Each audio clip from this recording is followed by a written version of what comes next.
we all need to take responsibility. It's not just a supplementation, isn't it? It's looking after your muscles and looking after even things like being supple. If you can look after being supple and look after your muscles, you're going to find it's a lot easier as you get more, as you become older. You're going to have less health issues. Hello and welcome to Sweet Liberation. We're excited about today's episode because we're going to be talking about mind-blowing revelations about our health, our well-being, and I think this is something you really want to talk about today. Yeah, I'm very passionate about talking to everybody today about this because I think that we have a responsibility to ourselves to actually learn about some of the things that affect our health. I know, and that's what we've been on this journey since we started this this 3-year journey of Zukr, but also this sort of 18-month journey of meeting and interviewing some of the best and most prominent speakers and health professionals in the world, really people right at the cutting edge. It's been amazing, hasn't it? Yes, exactly. And we're very much into our biohacking, right? And the thing that we have done is we've learned quite a lot in the last 6 months about supplementation and really sort of looking at health from a completely different point of view. I think some of the things we've been learning over the last, I would say the last 12 months has been the massive shift for us. Obviously, we started, both of us, on the sugar reduction. That's what we talk a lot about in this podcast. But once you've kind of done that and you want to go further, you start looking at other elements of your health and you just start to feel so much better that you go, well, what else can I do? And we've talked about that before. And then I have never supplemented in my life, not really, other than what my GP, my doctor has told me to do. Sometimes I've been low on vitamin D. I have dark skin. I'm, living in the UK. If you have a dark complexion with not much sunlight, you are more likely to be vitamin D deficient. So that's something that we've been known about in the UK for a while, and been sort of promoting vitamin D supplementation for people. Actually, for everybody, darker skin. Actually, for everybody, it's very deficient in the UK because we're indoors a lot, and but for people with darker complexions. So that's one thing I've done. Vitamin D. I've taken iron in pregnancy when I've been told I'm anemic. Yes. Another point in my life, I've been told I'm deficient in something, and I've been taking, and it's mainly iron and vitamin D. And then, I know, maybe a good idea to take some vitamin C when I've got a cold, that kind of thing. Anecdotal stuff that just makes me feel better, not necessarily always research or evidence-based, just stuff to perk me up. Yes, and the thing that I actually got quite excited about recently is that there's some science behind some of this as well, and that is that there are companies out there that are looking at your DNA, and we're obviously not all the same people, we've all got a different DNA, but the thing is that they can actually look at it and say, you are deficient because of your DNA in these supplements. And that is really vitamins, minerals, and all of those sorts of things. And that is the element that's new to me, because I think that it's very personalized. And I think that's the thing that we should all embrace and say, well, let's learn more about ourselves and actually look at what the things are that we're deficient in. And maybe it's vitamin C, maybe vitamin D, vitamin A, vitamin E, zinc, and all of these other things. And actually take some responsibility about becoming, if you like, healthier and supplementing and for us, we have noticed massive changes, right? So I'm going to backtrack. So I'll start the story, origin story. Right, go back to the origin story. So I have never really supplemented, as I said, only supplemented in pregnancy when I've been told to take my folic acid and all the things. I've been a good girl, basically. Pregnancy. Everyone has to take folic acid, don't they? Anyway, that's a different, we can get into that all in a minute. So, so whatever I've been told to take by my doctor, I've taken like a good girl, right? And vitamins, supplements, very selectively, because my foundation has always been good nutrition. Right. Now, I've been very reluctant to take supplements because of this idea that if you can't supplement your way out of a bad diet. So the idea of taking supplementation when your diet is poor is something that I'd be very averse to. So I started knowing that your body understands food and it will understand that and take that much more easily than a tablet that might not be in the format that your body's used to having. But then we've got this entire basically world that's opening up, which is more around increasing people's wellness through good food, topping up with selective supplementation, lifestyle changes that can be so profound that people can start to feel so much better, and at some point even maybe reverse some of their chronic health conditions. In my case, that's what's happened. So that's kind of my journey in. But from a healthcare professional point of view, always with very much a critical eye on these things, and going, if they're trying to sell me stuff and like sell me expensive supplements, why would I have an expensive supplement when I could go to my supermarket and buy these foods that have got these, the nutrition in them, and do it that way? So I've always chosen to do it through food. So I've, during my postnatal period with my last baby, I knew that I was definitely must be deficient in something. Now, I have to stop myself there. The reason I knew this is not because I went and had a blood test, but because I was breastfeeding my baby and I was hungry, eating the food, and then still wanting more food. And I, as a midwife, I'm like, I believe in cravings for women that when they're pregnant and postnatal, there's a craving. Your body's like, your body's going, go and have that thing. And it's like, there's a reason. And it isn't always very, very obvious what it is. And I just kind of sat with that feeling, and I thought, if my body's still asking me for food, it isn't that I haven't had the calories, because I only need an extra about 500 calories a day when you're breastfeeding. I was like, it must be that I'm deficient in some micronutrients. And when I looked at my diet, I was just basically breastfeeding this baby, my little girl, and I didn't have time to cook for myself. So I was just snacking on biscuits, sandwiches, just like low nutrition, like low value stuff that I knew didn't really have the nutrition in it. So what I started to do is started to have these power smoothies.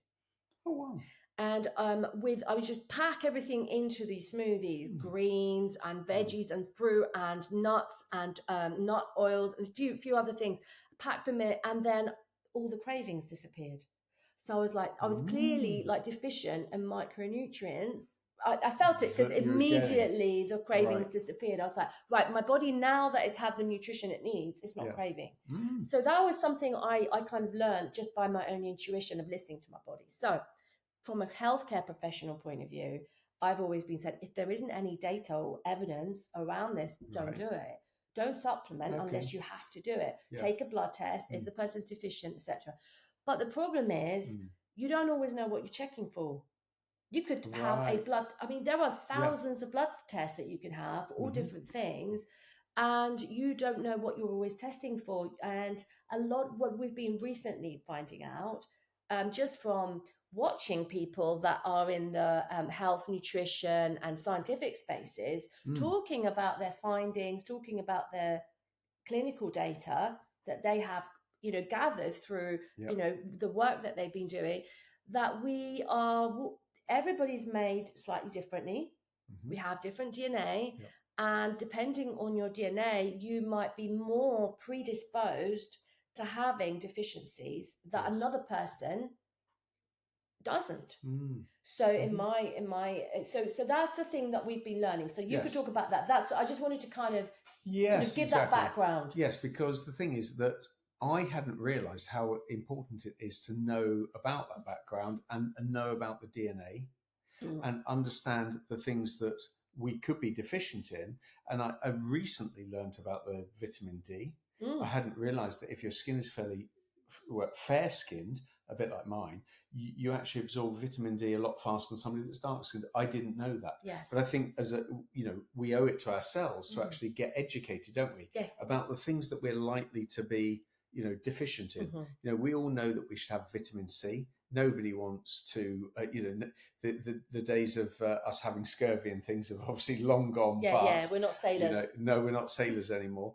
But the thing is, we know that vitamin C is very good, and zinc as well, to help with that absorption. But I think that's the thing I want to talk about today, is about taking the responsibility for yourselves to actually, learn what you should be having, what is not necessary. Yeah, that's the thing. I've invested in a DNA test. Yeah. again, a very much open-minded and a little bit of a skeptic, always go into these things skeptically and thinking, right, okay, well, this is something I thought I would invest in for myself because now I've got this far on my health journey. I've improved my nutrition. I'm eating, I would say, most of the time optimally for me. I've, my health conditions have improved so much that, blood work is really good. Haven't got any major concerns, had all my tests regularly with my consultant because I have an autoimmune disease. Everything looks good. So I thought, well, I wonder if, having listened to, some experts around the world talking about these kinds of new scientific tests, these tests that are very specific to each, tailored to each person, looking at their DNA, I thought, well, if there could be some predisposition to some deficiencies, and some of the deficiencies, for instance, vitamin D deficiency can present with musculoskeletal symptoms. Right. So my consultant rheumatologist told me that 20 years ago. He tested me for vitamin D, even though, I was getting all this batch of other tests, and he's like, okay, we think it's something autoimmune, but we must also check for vitamin D because they know that vitamin D deficiency can present with joint pains. And that was the thing I was going to... So you were talking about musculoskeletal joint and pains. I actually wanted to drill down into that. If you go to your GP, so breaking that down, if you go to the GP and you say you've got joint pains,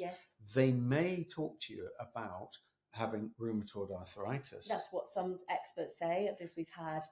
some people saying that, of course. And that could be simply a deficiency in vitamin D. Something to explore. And that's something to explore. So and that's the thing about being tested for potentially being deficient in vitamin D, rather than taking the drugs that are for rheumatoid arthritis, which is taking you down a different... I'm going to go skeptical here. Go on. I'm going to go. I have to step in as a healthcare professional. We can't. I can't say to anybody, don't do what your doctor says. So I would say, if you haven't tested, I would say, you know what? Have a conversation with your doctor about the possibility of having a blood test to check if you're vitamin D deficient. Is that something that could? Sometimes when they're doing blood work, they will check for things like iron deficiency, folate deficiency, vitamin B12. All of these things can be checked for just in a standard blood test that your GP would do. They can add them to your blood work.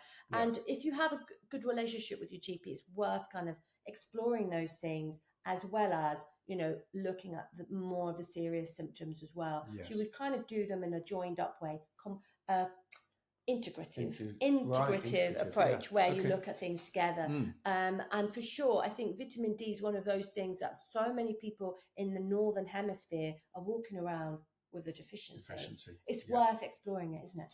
Definitely. It's worth exploring. And the other thing that I mentioned to you earlier on, that we were talking about a well-known TV doctor, and actually he had done some research and found that he had blood clotting in his family. And the thing that actually happened as a result of a DNA test was that the doctor then sat down and said, because of your DNA test, your GP is going to prescribe this medication for you that will not work. So you will have a false hope that the medication is working for your condition, and it won't even touch it. Yeah. So you could die of a blood clot because you've been prescribed the wrong medication because of your DNA. Yeah. I mean, it's a difficult one. And I think that looking at, there are lots of companies and research bodies across the world looking at individualized healthcare models. One company, and we can mention it here, Zoe, particularly looking at, creating a tailored diet, looking at your blood sugar response, those kinds of things. And then there are other companies, but a lot of this stuff, because it's not kind of in the mainstream, it isn't available for people unless it's at a cost. And that's the problem. Okay. So people like in the UK that have access to free healthcare at the point of service, they can ask for sort of the routine blood work if they're having a good, some exploration around their health with their GP. But some of this other stuff isn't going to be available through them unless they pay for that extra. I don't know if maybe in the US and other countries where they have a private healthcare, I don't know if they're providing those DNA tests and things like that to check for sort of things with the healthcare providers. I don't know how it works, but certainly in the UK, it's private, isn't it? It is, yeah. And you've got to spend a couple of £100 in order to get a DNA test done that actually tells you what you're going to be deficient in. But it's a very good investment. I don't think it's an awful lot of money to spend on your own health and find out what the improvements are that you could make that would be, make a massive difference to your life. Well, I mean, for me, because I've gone so far now with this journey and I feel so much better, and people are actually telling us we look younger and younger every time we see. They're like, what are you guys doing? You look younger every time we see. I'm like, we actually taken some basic supplements, nothing too complicated or funky, nothing too expensive or outlandish, just basic stuff and good nutrition and a happy lifestyle as much as we can. But I thought, you know what, because of my healthcare, because of my health condition, I wanted to find out also because I've got a close family member that's starting to get some of the symptoms that I've had. Right. So actually, I was really passionate. As one of my children, so I was really passionate about finding out if there's anything for me that could possibly cast, a light on the problems that this it's 22 my hours. children is having. So that I really wanted to kind of find out if there was anything I could do. But for sure, I had never considered, Luke, that supplementation could have such an impact on my health. You've been more into supplements all through your life, your adult. You've been doing this for ages. I've been taking supplements for the last 30 years. And that has been everything from ginkgo biloba to vitamin C, and even just basic, vitamins, standard vitamins C, D, E.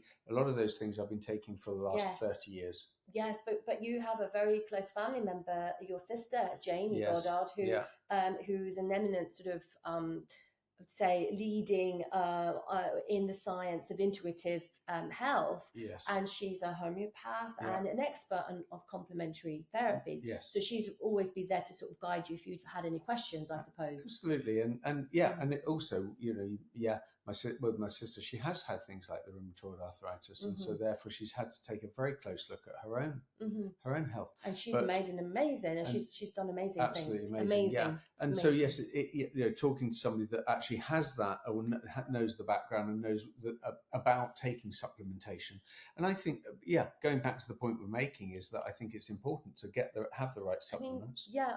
This is something for sure.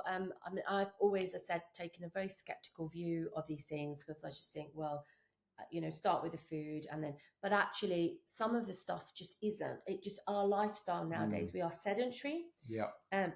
People that spend most of our days indoors. We're not having exposure to sunlight.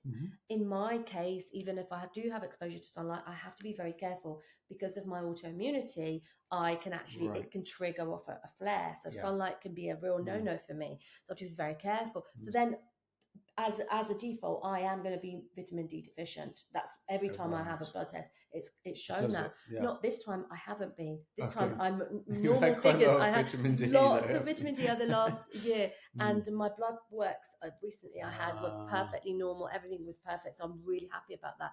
But so I've never taken supplements really, other than very selective times in my life, because I'm not very good at taking medication. And I've had to take some strong medication like chemotherapy and stuff, steroids, things like that. So, I was like supplement schmuffling. I'm not gonna, it's not gonna work for me. I'm so ill. But actually I found that I feel so much better with the things, little tweaks. It's just little tickle of supplementation, not like going mad, just taking little things here, just the vitamin D and a good multivitamin. One of the things I found out recently is I have the MTHFR gene. I'm not going to say what the the nickname is for it, but I wanted to find out about that, which is specific to the way that you process folate, and that if you are one of the 45% of people that can't break down folic acid into methylfolate, that means that you can be deficient. And I also found out that I can be predisposed to being deficient in the B vitamins as well. So by doing that, what I've done, I was like, this is really interesting. I never had considered I would be supplementing. in my life, no, honestly. And you wouldn't have known, would you, about the folic acid? No. Because the thing is, for women that are pregnant, they're told to take folic acid. But it could be. Again, the science is out on this. Yeah. It's controversial. Right. It's controversial, but there are a good amount of data around it to say that, look, about 45% of people can't break down folic acid. Right. And there are now, I think, it's sort of coming up a sort of pregnancy supplementation that has the methylfolate. And actually it was speaking to an expert recently. They said, well, why wouldn't you take methylfolate when it's everybody pretty much can absorb it? Right. So it all makes sense to take it. And that's the thing, isn't it? I think, and that's the whole thing about today's podcast, isn't it? Is actually that point you're raising there is knowing about what it is that you can absorb and what you can't. And I think that's And if you can't, and you need to know what you can absorb, and so that's what I wanted to flag today, is to say, if we get intelligent about this and actually say, because of my predisposition to something, am I deficient, and what can I absorb? Yeah, it was amazing doing that test, because I could see as well that I need more vitamin E. Because of that, I can be predisposed to this vitamin E deficiency. And then it gave me kind of a list of the things that it can, sort of cascade effect. So I was like, wow, I had never considered. I just honestly, my brain was like, just did not consider that all of these things as a whole working together by giving your body the right nutrition and ensuring that you're getting these micronutrients and vital nutrients, that they would have such an impact on your health. I just thought it was a nice to have thing before. That's how I saw vitamins. Wow, I never saw them as like, these things can be hand in hand, just as important, if not more important, in supporting your wellness as food. Okay. I never thought of them in that way. My take has always been that the a lot of foods that we have, because that we're boiling vegetables, to within an inch of its life. I thought that from where I was sitting, I thought, well, we've lost a lot of nutrients and the vitamins in a lot of the foods we're eating, so we have to supplement, because those vitamins aren't in the foods that we're. That's it. And how much cabbage or kale would you need to eat to get your RDA of calcium, for example? Yeah. You might have to eat 5 kilos. The tummy might not be very well.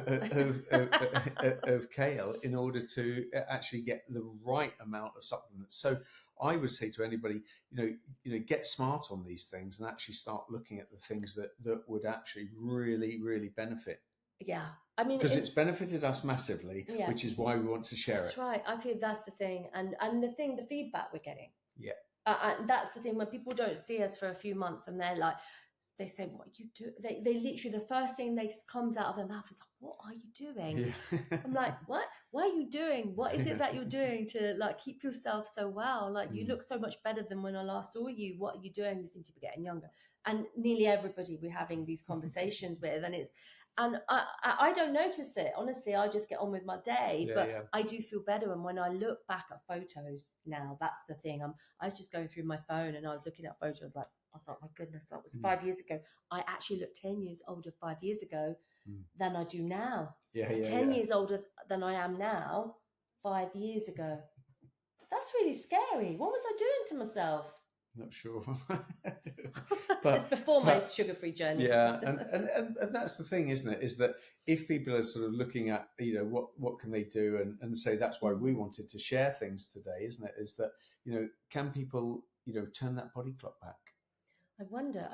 The science is looking at these looking at whether the aging process itself is a given that we would just become old, senile, decrepit, immobile, and then, whether these things are just a given, or whether actually we can have a long life that has excellent quality all the way through. So increasing the quality of the life.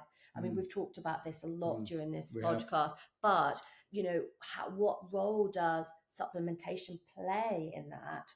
And are we able to interrupt some of these aging factors to improve our life quality? And that's the question. Yes, and that's life the quality, yeah. And that's the way I'm totally up for being a guinea pig for these things. I mean, it's up to you people. You do your own research. I don't want to sort of sound say platitudes, but you have to be convinced yourself. But for us, I think we're all in. And I think things are changing over time, because I remember being a young person and looking at my grandmother, and actually when she was my age, she was quite elderly.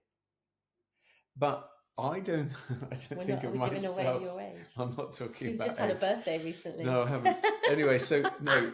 The thing about it is, I think that it's a generational thing, but I also believe that we are, as generations are now, more committed to making changes to our lifestyle, so that we're not sitting in a chair and becoming elderly. I don't want that. That's a choice. I do not want that. And I'll tell you who is my mentor in this. Oh yeah. And who is the person, my role model, is my grandma. Yeah. My grandmother is just she God rest her soul, died just before she turned 91, and she was spectacular beyond belief. And on a horse. 82. On my mum's Facebook feed came up this video that I did in 2006, and it was of my grandma riding a horse, an Arab horse, aged 82. And she looked spectacular. She sat on that horse like she had just always been on a horse. She had been always on a horse, but she hadn't ridden for 40 or 50 years or something. 40 years, I think, something like that. All credit. Very long. She was on that horse as if she just got on the horse. She was sitting up straight, and you are a horse rider. What did you think of that video? It was amazing. And I've had horses for many, many years. I've still got 2 horses now, and a thoroughbred that's a bit crazy. And it's always, I even ask myself the question, is this horse rideable today? And I am not 82. But the thing is, for somebody to just jump on the back of a horse, stand on a mounting block, throw your leg over a horse and ride off at age 82. And her back. Respect. And her back. Yeah. She was sitting up so straight. And we confident just, and we just kept watching it on this video on a loop going, oh my God, she's spectacular. So that is my role model of how fabulous and spectacular I want to be in my elder years. And one of the things I take away from her, because she if I'd have said to abuelita Spanish for grandma, abuelita, I've got these supplements, she'd be like, give me the supplements right now. That was just her. She was up for anything like that, but she'd be like, give it to me. But she was very much into making sure she ate right. She always started eating the right food, sleeping on time. She was always sleeping on time. She'd get up very early, but she slept on time.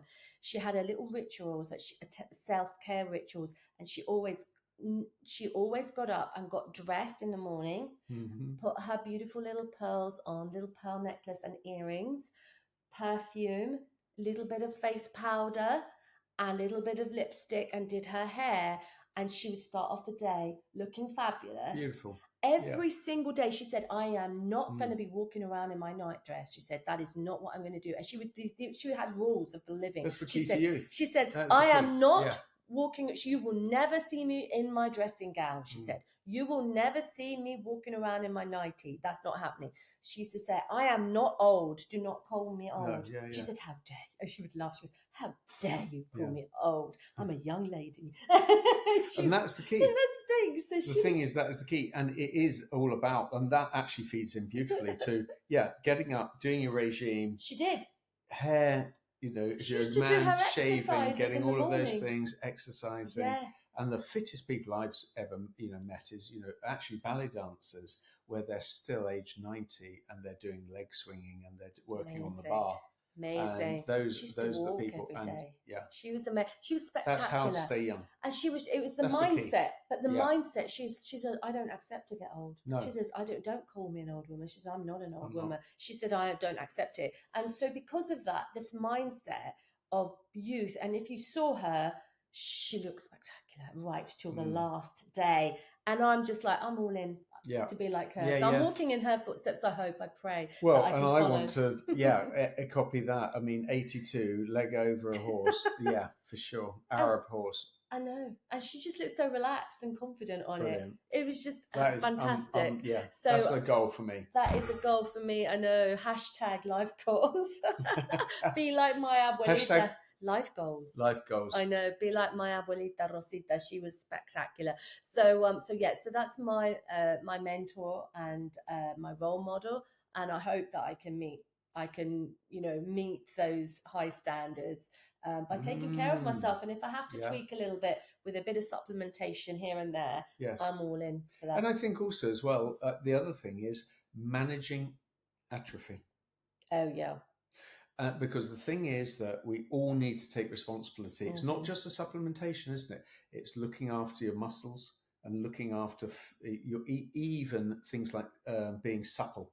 If you can look after being supple and look after your muscles, you're going to find it's a lot easier as you get more, as you become older, you're going to have less health issues if you're looking after your muscles and your strength as well. But the supplementation will help with that. Yeah, I think so. I mean, I'm willing to try it. And I think people need to kind of look into what they need, what their diet is, what their nutrition looks like. And then, look at things, just simple things like vitamin D. Yes. That could be something that can make you feel so exhausted and tired if you're low in vitamin D. Your joints and your, aches and pains all over your body. And it's such a simple thing to fix. Yeah. So start with that. Look at your nutrition, look at your lifestyle, look at your diet, and see, am I getting enough vitamin D? And speak to your doctor, your GP about maybe looking at doing some supplementing. Take some advice because you might be on medication that contraindicates things. Yeah. So you need to have a discussion with them. But most of the UK population, they say, are actually deficient in vitamin D. Right. Well, that would make sense, because that would make a lot of sense. Recommend all children. And do you think that people, what do you think? What's your take on hormones as well? Because it's very important to make sure that you if you're talking to your GP, have your hormones checked as well. Absolutely. I mean, for me, I'm all in with my HRT. Right. I'm a lady of that age, and I'm okay with that. I've had my consultation because I actually have osteoporosis risk on my family side. So a lot of women do, though, don't they? That's and my rheumatologist and my GP have said HRT for life for me because of the risk of having brittle bones. So I would urge everybody to just have a chat, checked, have a chat with your GP, and actually say, should I be thinking about supplementation and hormone checking? Having discussion about that. It's an MOT, isn't it? Absolutely. Get an MOT and a checkout. Just be comfortable. Just look in. I would say every sort of 6 to 12 months, have a really good health check, and all of the normal things that your GP would do, your blood pressure, etc., etc. But also, think. Am I low in anything? I may have a discussion with your GP. Brilliant. For those that can afford, maybe going a bit deeper into that. There are different companies out there. We don't recommend one or the other, but there are companies out there that are doing DNA testing and that kind of thing. That's for some people. To look at your deficiencies. That's if you're going really advanced. But I think you can just start with the basic stuff. Yeah. The basic things that your GP can check in your blood work, and you can sort of tweak and feel better. And you really do feel. Yeah. It's almost like when you're deficient in iron, and you start having the right nutrition and iron supplementation, my God, it's like somebody. It is like somebody's just waved a magic wand. Somebody had just resuscitated you from the cemetery because you feel really ill when you're very very anemic. You look like death. You're not transporting oxygen, are you? It's awful. Yeah. It's really bad. So I've been anemic a few times in my life, and it's not good. Right. And but when you are topped up with your iron, it's like miraculous. And you just think, well, maybe I'm walking around with other deficiencies and I didn't know about it. Mm-hmm. And when you top up, like I feel better when I take vitamin D. Right. For sure. Okay. I feel it straight away. So that's a for life one for me. Brilliant. Yeah. Well, I've really enjoyed today. Yeah, I've enjoyed it too. Are you going to keep going with this? Oh, yeah. Well, I'm going to, after you recommended going and doing a DNA test, and I found one that did a free one. And as you know, today, actually, they did a free test. You always get the freebies. And I had a quick Google online. So if anybody, I found a free one that's going to do that and tell me what I'm deficient in. So that I'm all in on that. So I need to know what I'm deficient in, and I'll supplement. Wow. Yeah, supplementation is not that expensive if you know. Well, Amazon. For me, people need to do that. Yeah, let's have a look into it yourself. For me, I just think, you know, for the basic stuff, I'm always continue to supplement. I discuss these things with my doctors because I have health conditions that are very important to monitor. I take things that aren't going to, you know, interfere with anything else, any other treatment I'm having. And I just think a good basic multivitamin, I think, that has the right things for you, is not that expensive, price prohibitive. And for me, it's definitely been worth it. And some people actually can get supplementation on prescription. Vitamin D can be prescribed to people. So for people in the UK, you know, they can actually get it free of charge as part of their prescriptions if they're low in things. So that will be prescribed by GP. So normal prescription charge. But yes, it's been a really good one, and I am inspired to keep going now because I feel so good.